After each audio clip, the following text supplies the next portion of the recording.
Red.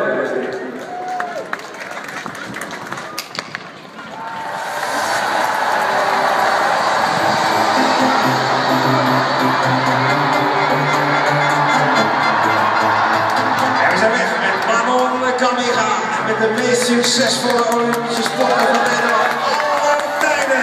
En we gaan kijken naar de opening. Die rebus is door in 18.6. Het is 18.8 voor Manon Kamiga. Snelste tijd is 1.18.08 van Lotte van Beek. We gaan nu benieuwd zijn, Geert. Die 600 meter tijd, die moet in de 28.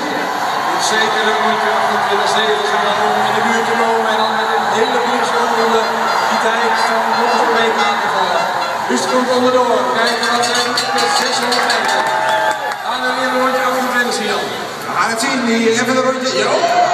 28.